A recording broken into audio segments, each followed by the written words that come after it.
Welcome to top headlines. Andhra జాతిపిత అమరజీవి పొట్టి శ్రీరాములు 58 రోజుల ఆమరణ దీక్షకు గుర్తుగా అమరావతిలో 58 అడుగుల విగ్రహాన్ని ఏర్పాటు చేయాలని నిర్ణయించినట్లు ఏపీ ముఖ్యమంత్రి చంద్రబాబు తెలిపారు. ఈ మేరకు పొట్టి శ్రీరాములు జయంతి సందర్భంగా ఉండవల్లిలోని తన నివాసంలో చంద్రబాబు ఆయనకు నివాళులు అర్పించారు. ఈ సందర్భంగా ఏర్పాటు చేసిన కార్యక్రమంలో మంత్రి నారాయణ, డోండి రాకేష్ తదితరులు పాల్గొన్నారు. సీఎం చంద్రబాబు మాట్లాడుతూ ఆమరణ దీక్షతో ఆంధ్రులకు ప్రత్యేక రాష్ట్రాన్ని సాధించి పెట్టిన మహానీయుడంటూ పొట్టి శ్రీరాములు త్యాగాన్ని గుర్తు చేశారు. ఒక రాష్ట్రం కావాలని భాషా ప్రయుక్త రాష్ట్రం కోసం పోరాడిన వ్యక్తి, త్యాగం చేసిన వ్యక్తి, ఆత్మార్పణ చేసుకున్న వ్యక్తి పొట్టి శ్రీరాములు గారని చెప్పి కూడా నేను మీకు తెలియజేసుకుంటున్నా. అందరం కూడా సాధారణంగానే పుడతా ఉంటాం. ఆయన కూడా 1901 మార్చి ఇదే రోజున 16వ తారీఖున మద్రాసులో గురవయ్య మహాలక్ష్మ దంపతులకు జన్మించారు. ఆయన మెడ్రాసులో జన్మించిన తెలుగు వారికి రాష్ట్రం కావాలనేది ప్రగాఢమైన కోరిక. జన్మస్థలం నెల్లూరైనా అక్కడి నుంచి మెడ్రాస్కి, అప్పుడు అందరూ మెడ్రాస్కి వెళ్లారు. ఎందుకంటే రాజధాని మెడ్రాస్. మొన్నటి వరకు హైదరాబాద్లో ఉన్నాం, ఇప్పుడు అమరావతికి వచ్చారు. ఇది ఎక్కడ రాజధాని ఉంటే అక్కడ అవకాశాలు ఉంటాయి. చాలా మంది ఢిల్లీకి వెళ్తారు. ఎందుకంటే మన ఆశలు నెరవేరాలంటే రాజధాని నగరం అయితే అవకాశాలు ఎక్కువ ఉంటాయి, మన క్యారియర్ బాగుంటుందని చెప్పి కూడా వెళ్తూ ఉంటాం. ఆయన కూడా అక్కడనే ఉండి ఇది చేశారు. అలాంటి వ్యక్తి యొక్క జయంతి ఉత్సవాలు ఈ సంవత్సరం అంతా జరపాలని గవర్నమెంట్ నిర్ణయించారు. దానికి మీరందరూ ముందుకు వచ్చారు. మీ అందరికి కూడా మనస్ఫూర్తిగా అభినందనలు. ఈ రోజుతో ప్రారంభమయ్యే ఈ ఉత్సవాలు 1 year మొత్తం చేసి నెక్స్ట్ మార్చి 16కి మన దీన్ని కన్క్లూడింగ్ సభ కూడా పెట్టుకుంటామని చెప్పి కూడా నేను మీకు తెలియజేస్తున్నా. అదే మరిగా రకరకాలుగా మనకు మార్పులు వచ్చాయి. ఈ మార్పులు కూడా మీరు చూస్తే ఆయన పెద్ద ఎత్తున పోరాడినప్పుడు కేంద్ర ప్రభుత్వం దిగిరాల. ఆయన చూస్తే తెలుగు ప్రజల సుదీర్ఘ ఆకాంక్ష. ఇది మొట్టమొదటిసారి కాదు, ఇంత మునుపు కూడా చరిత్రలో మీరు చూస్తే తెలుగు వారు డిఫరెంట్ టైమ్స్ లో డిఫరెంట్ పాలకుల దగ్గర ఉండే పరిస్థితి వచ్చింది. ఒక పక్క తెలంగాణ ముఖ్యమంత్రి రేవంత్ రెడ్డి స్టేషన్ గన్పూర్ బహిరంగ సభలో ప్రసంగిస్తూ ఈ ప్రాంతం గొప్ప చైతన్యంతో కూడినదని, తెలంగాణ ఉద్యమంలో ఉమ్మడి జిల్లా వాసులు, విద్యార్థులు కీలక పాత్ర పోషించారని పేర్కొన్నారు. ముఖ్యమంత్రి వరంగల్ అభివృద్ధికి 6,500 కోట్ల నిధులను కేటాయించినట్లు ప్రకటించారు. Railway coach factory, outer ring road, under ground drainage వంటి మెగా ప్రాజెక్టుల ద్వారా వరంగల్ ను హైదరాబాద్ తో సమానంగా అభివృద్ధి చేస్తామని తెలిపారు. సాధించి మీ ముందు నిలబడ్డా. ఇదే కాదు, రైల్వే కోచ్ ఫ్యాక్టరీ కావచ్చు, లేకపోతే అండర్ గ్రౌండ్ డ్రైనేజ్ కావచ్చు, వరంగల్ ఔటర్ రింగ్ రోడ్ కావచ్చు, అభివృద్ధి పనుల కోసం కాళోజీ కళాక్షేత్రాన్ని పూర్తి చేస్తామని ఆనాడు చెప్పినాం. వరంగల్ ఔటర్ రింగ్ రోడ్డును నిర్మిస్తామని చెప్పినాం. ఇవాళ ఈ అన్ని కార్యక్రమాలను పూర్తి చేయడానికి వరంగల్ నగరానికి 6,500 కోట్ల రూపాయలు మంజూరు చేసి ఈ వరంగల్ నగరాన్ని హైదరాబాదు నగరంతో పోటీ పడే విధంగా వరంగల్ అభివృద్ధి చేయాలని ఈరోజు మన ప్రభుత్వం ప్రయత్నం చేస్తున్నది. మిత్రులారా, ఇవాళ ఆలోచన చేయండి మీరందరూ. తెలంగాణ రాష్ట్రం వచ్చినప్పుడు ధనిక రాష్ట్రం. ఈ ధనిక రాష్ట్రాన్ని చంద్రశేఖరరావు గారి కుటుంబం చేతిలో పెడితే ఈరోజు అప్పుల ఊబీలో తెలంగాణ రాష్ట్రం కూరుకుపోయింది. ఆనాడు నెలకు 500 కోట్ల రూపాయలు అసలు మిత్తి కట్టే అప్పు ఉంటే ఈనాడు ప్రతి నెల అసలుకే 6,500 కోట్ల రూపాయలు ప్రతి నెల కట్టాల్సిన పరిస్థితి వచ్చింది. 10 ఏళ్లలో ఈరోజు దాదాపుగా 8 లక్షల కోట్ల రూపాయలు, 7 లక్షల కోట్ల రూపాయలు బ్యాంకుల్లో అప్పు తెస్తే 40,000 కోట్ల రూపాయలు కాంట్రాక్టర్లకు బకాయిలు పెట్టిండు. ఇవాళ సింగరేణికి బకాయిలు పెట్టిండు.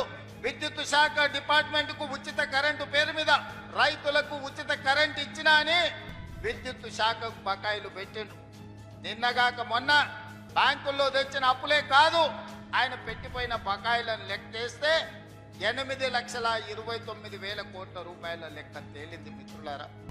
ఈ 8,29,000 కోట్లలో మా నెత్తి మీద కత్తి పెట్టి ఈరోజు బ్యాంకులు వసూళ్లు చేస్తే అసలు మిత్తి 1,53,000 కోట్ల రూపాయలు ఈరోజు బ్యాంకులకు చెల్లించాల్సి వచ్చింది. నిన్న శాసనసభ సాక్షిగా ఈ వివరాలన్నీ నేను చెప్పిన. ఎందుకంటే ఈనాడు మీకు తెలవాలి మన ఆర్థిక పరిస్థితి ఎట్లుందో. మన ఆర్థిక పరిస్థితి తెలిసినప్పుడే మన భవిష్యత్తు ప్రణాళికలను మనం చేసుకోగలుగుతాం. మన భవిష్యత్తు ప్రణాళికలు, సంక్షేమ పథకాలు ఎట్లుండాలి, అభివృద్ధి పథకాలు ఏ విధంగా ముందుకు సాగాలనో మనం ఆలోచన చేసుకోగలుగుతాం. అందుకే మిత్రులారా, ఈరోజు మీ ముందు నిలబడి నేను మాట చెప్పదలుచుకున్నా. ఎన్నికల్లో ఇచ్చిన గ్యారంటీలలో ఆడబిడ్డలకు ఆర్టీసీలో ఉచిత బస్సు ప్రయాణం అని చెప్పినాం. 2 రోజుల్లోనే ఈనాడు 150 బాలినేని శ్రీనివాస్ రెడ్డి పెద్ద కమల్ హాసన్, ఆయనతో సినిమా తీయొచ్చంటూ దర్శి వైఎస్ఆర్సీపీ ఎమ్మెల్యే దర్శి బూచేపల్లి శివప్రసాద్ రెడ్డి ఆగ్రహం వ్యక్తం చేశారు. రాజకీయ లబ్ధి కోసం జనసేనలో చేరి ఎక్కువగా మాట్లాడుతున్నారంటూ హెచ్చరించారు. బాలినేని బ్రతుకు ప్రకాశం జిల్లా ప్రజలకు బాగా తెలుసు అని వ్యాఖ్యలు చేశారు. టీడీపీలో మిమ్మల్ని చేర్చుకోకుండా నేను రిజెక్ట్ చేసేళ్ళకి నీ అవసరం కోసం, నీ రాజకీయ లబ్ధి కోసం నువ్వు జనసేనలో చేరావు. ఇంకా జనసేనలో పోయి జనసేన ఉద్ధరిస్తాం అనుకుంటే, నిన్న మీటింగ్ లో నేను పవన్ కళ్యాణ్ గారిని అడిగింది ఒకటే, నేను ఆయనతో పాటు సినిమాలు చేయాలనుకున్నా అని చెప్పాడు. అసలు బాలినేని శ్రీనివాస్ రెడ్డి కన్నా పెద్ద యాక్టర్ ఎవరు లేరు. ఆయన పెద్ద కమలాసనం, ఆ ముందు ఆయనతో సినిమా తీయాలి. అదేవిధంగా జగన్మోహన్ గారు, వైఎస్ రాజశేఖర్ గారు లేకపోతే ఆయన రాజకీయం లేదు, సీఎం కాలేదని చెప్పారు. అయ్యా, రాజశేఖర్ గారు చనిపోయింది 2009లో, మా పార్టీ పెట్టింది 2011లో. ఇన్ని సంవత్సరాలు జనాలతో కలిసి కార్యకర్తలకు అండగా ఉండి పార్టీ స్థాపించి వైఎస్ జగన్మోహన్ గారి రెక్కల కష్టాలతో, ప్రజల సపోర్ట్తో, కార్యకర్తల సపోర్ట్తో, రాజశేఖర్ ఆశయాలతో, ఆశీస్సులతో జగన్మోహన్ గారు 2019లో సీఎం అయ్యాడు. మళ్ళా ఇప్పుడు చెబుతున్నాం ఆయన సీఎం కాలేడని. మీ తాతలు ముత్తాతలు వచ్చిన 2029 ఎలక్షన్ లో జగన్మోహన్ గారు ముఖ్యమంత్రి అవటం కన్ఫామ్ అని తెలియజేస్తున్నాం.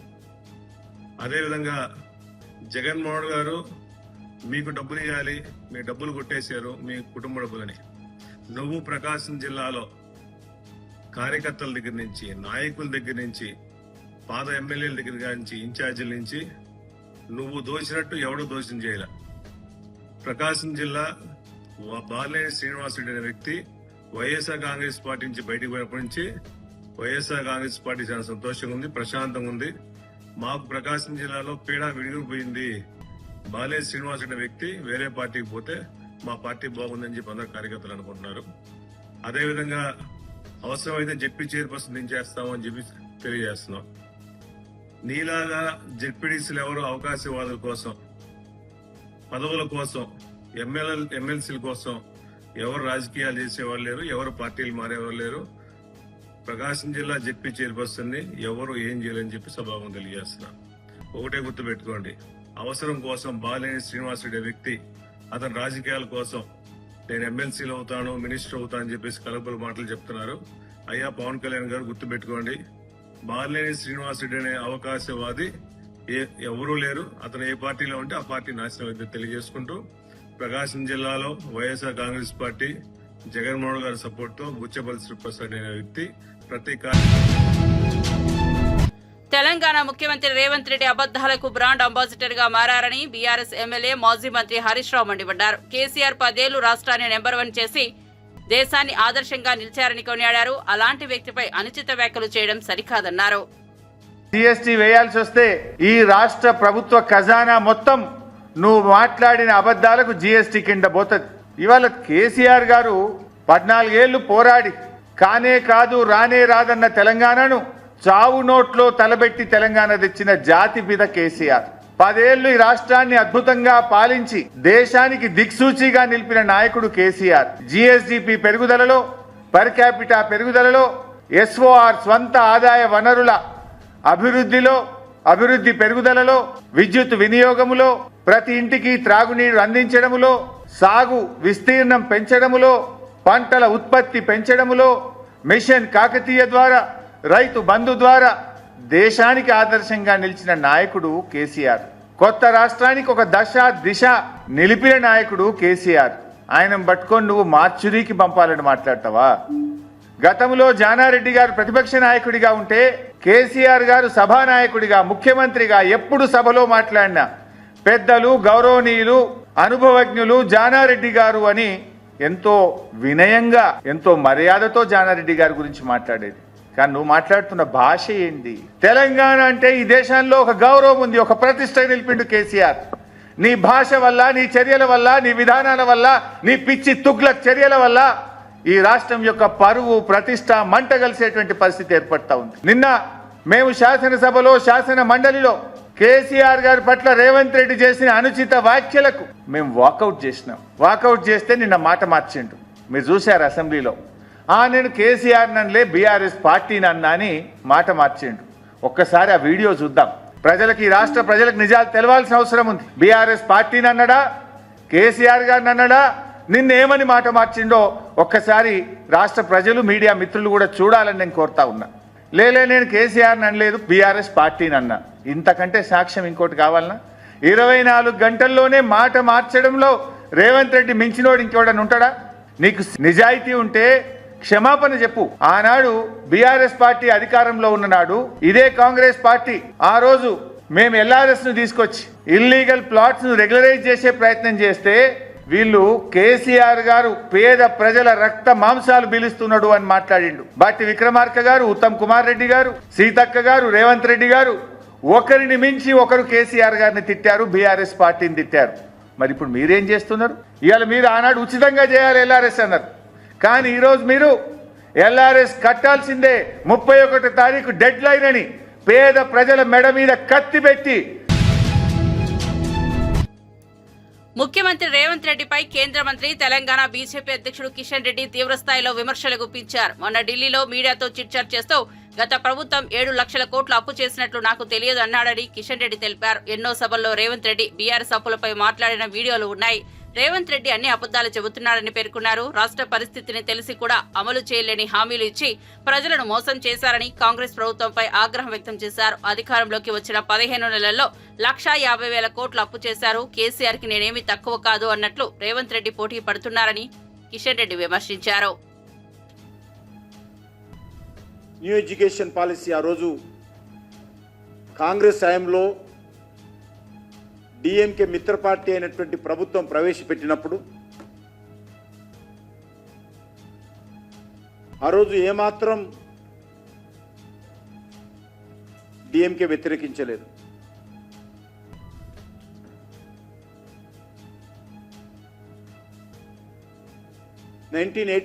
లో ఆ రోజు ఎడ్యుకేషన్ పాలసీ ప్రవేశపెట్టడం,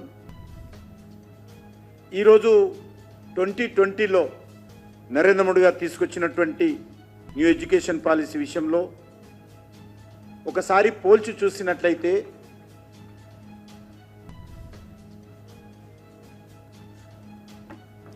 హిందీయేతర రాష్ట్రాలకు మరింతగా స్థానిక భాషలను ప్రోత్సహించేటువంటి విధానము ఈరోజు ఈ యొక్క న్యూ ఎడ్యుకేషన్ పాలసీలో నరేంద్ర మోడీ గారు ప్రవేశపెట్టారు, కేంద్ర ప్రభుత్వం ప్రవేశపెట్టింది. ఉన్నత విద్య వరకు కూడా విధిగా మాతృభాషలోనే చదువుకోవాలని కూడా కేంద్ర ప్రభుత్వము తీసుకురావడం జరిగింది.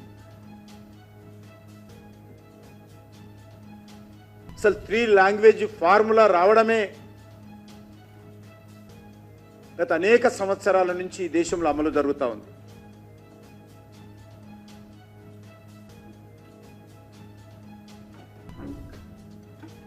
త్రిభాషా సిద్ధాంతం ఏదైతే ఉన్నదో బ్రిటిష్ కాలం నుంచే ప్రారంభమైంది, కొత్తగా నరేంద్ర మోడీ గారు ప్రవేశపెట్టలేదు. రాజగోపాలాచారి గారు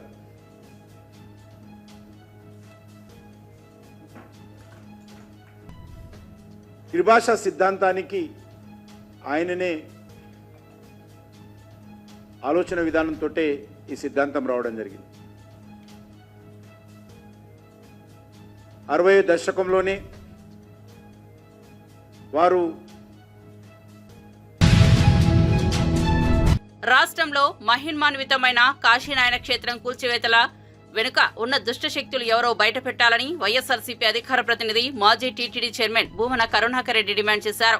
తిరుపతి క్యాంపు కార్యాలయంలో మీడియాతో మాట్లాడుతూ రాష్ట్రంలో డిప్యూటీ సీఎం పవన్ కళ్యాణ్, మంత్రి నారా లోకేష్ల మధ్య ఉన్న వైరుధ్యాలతో ప్రముఖ ఆధ్యాత్మిక క్షేత్రాలు నలిగిపోతున్నాయని ఆగ్రహం వ్యక్తం చేశారు. కాశీనాయన క్షేత్రం కూల్చివేతలో ఈ రాష్ట్రంలో హిందూ ధర్మం గుండెలను బుల్డోజర్లతో బద్దలు కొట్టడమేనని మండిపడ్డారు. చెప్పుకునేటువంటి వీళ్ల పాలనలో అత్యంత ప్రసిద్ధిగాంచిన కాశీనాయన క్షేత్రం నేల కొరిగింది. నిర్లజ్జగా, నిర్దాక్షిణ్యంగా దాని మీద ఉద్దేశ్యపూర్వకమైనటువంటి దాడి చేసినారు. ఒక్కసారిగా నిరసన పెల్లుబుకే లోపల లోకేష్ గారు, నారా లోకేష్ గారు మంత్రివర్యులు దానికి క్షమాపణలు చెప్పి నేనే దాన్ని పునర్నిర్మిస్తాను అని ప్రకటన ఇచ్చినారు, సారీ చెప్పి. కానీ చంద్రబాబు గారు ఒక్క ప్రకటన కూడా ఇవ్వాల. ముఖ్యమంత్రిగా ఉన్నటువంటి చంద్రబాబు నాయుడు గారు, పవిత్రతను కాపాడాలని చెప్పుకునేటువంటి చంద్రబాబు నాయుడు గారు ముఖ్యమంత్రి వర్యులు ఇంత దుర్మార్గం, పాశవికమైనటువంటి దాడి జరిగితే ఆయన నుంచి ఒక్క ప్రకటన కూడా రాల. దానికి తోడు ఆ ప్రాంతం ఏ మంత్రి కింద ఉన్నది అంటే జితాశువులు, చ్యుతాశయులు, పరమ పూజ్య పరివ్రాజికాచార్యులు, సనాతన ధర్మ పరిరక్షణ పీఠాధిపతి వర్యులు శ్రీ శ్రీ శ్రీ శ్రీ పవనానంద స్వాముల వారి దివ్య పర్యవేక్షణ కింద ఉన్నటువంటి ఆ ప్రాంతంలో ఈ ఘాతుక చర్య జరిగితే ఈ స్వామివార్ల ప్రవచనం బయటికి రానేలే. ఎందుకు ఇలా జరిగింది? సనాతన ధర్మం మీద దాడి చేస్తే వాళ్ల తలలు తీస్తాను అన్నంత భీకర ప్రతిజ్ఞలు చేసేటువంటి పవనానందుల స్వాముల వారి గొంతుగా మూగబోయిందా? ఆయన మాట్లాడాల్సినటువంటి అవసరం లేదా? జనగాం జిల్లా స్టేషన్ గన్పూర్ నియోజకవర్గంలో జరిగిన ప్రజాపాలన విజయోత్సవాల పేరుతో మంత్రి పొంగులేటి శ్రీనివాసరెడ్డి పాల్గొని ప్రసంగించారు. ఈ సందర్భంగా ఆయన మాట్లాడుతూ ఎన్నికల్లో ప్రజలు బుద్ధి చెప్పినప్పటికీ బీఆర్ఎస్ నాయకులు మాత్రం పగటి కలలు కనడం మానలేదని అన్నారు. ధనిక రాష్ట్రాన్ని అప్పుల ఊబిలోకి నెట్టారని మండిపడ్డారు. గొప్పలు చెప్పుకున్న కాళేశ్వరం ప్రాజెక్టు 3 ఏళ్లకే ఎందుకు కూలిపోయిందని మండిపడ్డారు. సభలో స్పీకర్ పట్ల అనుచితంగా వ్యాఖ్యలు చేసిన వ్యక్తిని సస్పెండ్ చేస్తే తప్పేంటని ప్రశ్నించారు. 6,500 మనం తిన్నా తినకపోయినా, మన అవసరాలు ఉన్నా లేకపోయినా అసలు మిత్తి కడితేనే దేశంలో మన రాష్ట్రానికి గౌరవం ఉంటది. ఆ పరిస్థితి తీసుకొచ్చింది ఆ పెద్ద మనిషి. నిన్న మొన్న చూశారు, ఈ 15 నెలలలో అసెంబ్లీ జరిగేటప్పుడు ప్రధాన ప్రతిపక్ష నాయకుడు అని చెప్పుకుంటున్న ఆ పెద్ద మనిషి 2 సార్లు అసెంబ్లీకి వచ్చాడు. నోరు ఇప్పితే ఏ ముత్యాలు రాలతాయనో, ఆ మాట్లాడితే నిజాలు ఎక్కడ చెప్పాల్సి వస్తుందనో అసెంబ్లీకి రాడు. అసెంబ్లీకి వస్తే సమాధానము ఉండదు. ఇక వాళ్ళ తొత్తుని కౌరవ సైన్యాన్ని అసెంబ్లీకి పంపిస్తాడు.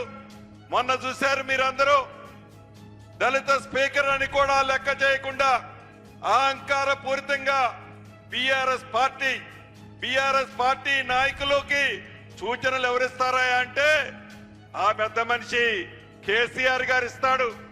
ఆ సూచనల ప్రకారం అహంకారపూరితంగా దళిత స్పీకర్ అని కూడా చూడకుండా ఎలా అసభ్యంగా మాట్లాడారో తెలంగాణలోని ప్రతి బిడ్డ గమనించాడు.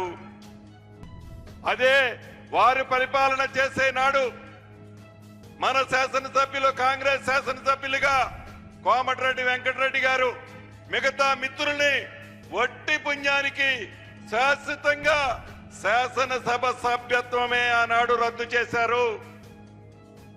నిన్న మొన్న గౌరవ ముఖ్యమంత్రి గారు ఈ రాష్ట్రంలో జరుగుతున్న పరిస్థితిని గురించి, ప్రధాన ప్రతిపక్ష పాత్రని ఆ పెద్ద మనిషి ఎలా నిర్వహిస్తున్న దాని గురించి అనేక విషయాల గురించి క్షుణ్ణంగా చెప్పారు. కానీ అది వినే ఓపిక కూడా లేదు.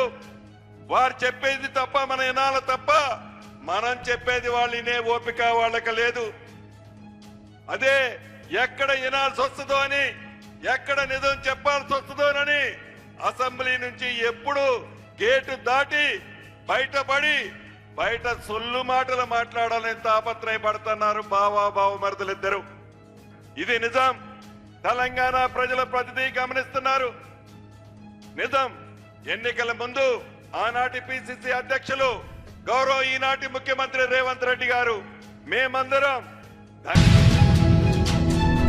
రాష్ట్రంలో మున్సిపాలిటీల్లో చెత్త కుప్పలు పేరుకుపోయి ప్రజలు ఇబ్బందులు పడుతున్నారని వైఎస్సార్సీపీ నేత మాజీ మంత్రి కారుమూరి వెంకట నాగేశ్వరరావు మండిపడ్డారు.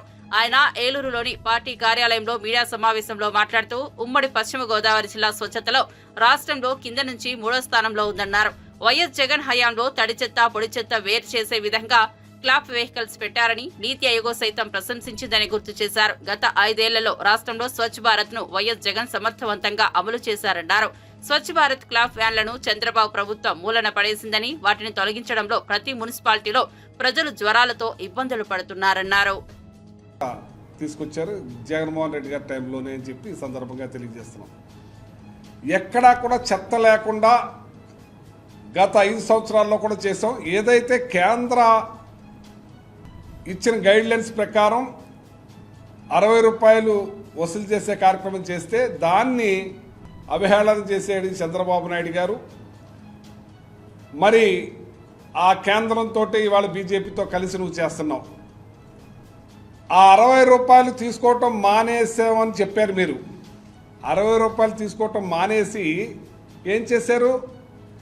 ఏదైతే స్వచ్ఛ భారత్ ఇచ్చిన వ్యాన్లు ఉన్నాయో ఆ వ్యాన్లన్నీ కూడా మూలన పాడేసే కార్యక్రమం చేసి, పూర్వకాలం ఇంకా మీరు ఒంటెట్ల బండి తీసుకురాలేదు. ఇంతకుముందు మన చిన్నప్పుడు ఎద్దు బండి వచ్చేది చెత్త తీసుకెళ్తాకి, అవునా కదా, ఎద్దు బండి. అటువంటిది వాళ్ళ చక్రాల బండితోటి మీరు చెత్త తీసుకెళ్లే కార్యక్రమం చేస్తాం వల్ల ప్రతి మున్సిపాలిటీలోనూ చెత్త పేరుకుపోయి దుర్వాసనతోటి, దోమలతోటి చాలామంది అవస్థలు పడతా ఉన్నారు. మీరు ఆ వ్యాన్లను ఎందుకు పక్కన పెట్టారు? ఆ వ్యాన్లు మీ భాగస్వామైన బీజేపీ ప్రభుత్వ కేంద్రం ఇచ్చినవి కాదా? మీరు ఎందుకు పక్కన పెట్టారు? మీరు 60 రూపాయలు మేము వసూలు చేసి అది డిజిలికేట్లకి ఉపయోగించేవాళ్ళం కాబట్టి అవి నడిసేయి. మీరు 60 రూపాయలు మానేసామని చెప్పి ప్రజల దుర్గంధాన్ని అంటగట్టే కార్యక్రమం చేశారు మీరు. అందుకే మన జిల్లా, ఉమ్మడి జిల్లా ఇవాళ కింద నుంచి 3వ ప్లేస్కి వెళ్ళిపోతాను. కారణం మా టైంలో అలా లేదు, అవార్డులు కూడా తెచ్చుకున్నామని చెప్పి సందర్భంగా తెలియజేస్తూ ఉన్నాం. గౌరవ ముఖ్యమంత్రి చంద్రబాబు నాయుడు గారికి వినతి చేస్తున్నాం. మీరు నిన్న వచ్చారు, ఎక్కడికక్కడ బంధించే కార్యక్రమం చేశారు, తణుకుని దిగ్బంధం చేశారు.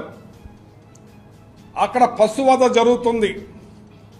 ఆవుల్ని, గేదెల్ని దారుణంగా కోసేస్తున్నారు. దొంగతనాలు విపరీతంగా పెరిగిపోయినాయి. సూడి ఆవులని తెలియదు, సూడి గేదెలని తెలియదు. విజయవాడ కనకదుర్గమ్మను రాబిన్హుడ్ చిత్ర బృందం దర్శించుకుంది. ఆలయానికి వచ్చిన హీరో నితిన్, దర్శకుడు వెంకీ కుడుముల, నిర్మాత రవిశంకర్ కు దేవస్థానం అధికారులు స్వాగతం పలికారు. దర్శనం అనంతరం అర్చకులు వేద ఆశీర్వచనం చేసి లడ్డూ ప్రసాదం, అమ్మవారి చిత్రపటాన్ని వారికి అందించారు. రాబిన్హుడ్ చిత్రం విజయవంతం కావాలని దుర్గమ్మను వేడుకున్నట్లు హీరో నితిన్ తెలిపారు. ఈ నెల 28న ప్రపంచవ్యాప్తంగా చిత్రం విడుదల కానున్నట్లు వెల్లడించారు.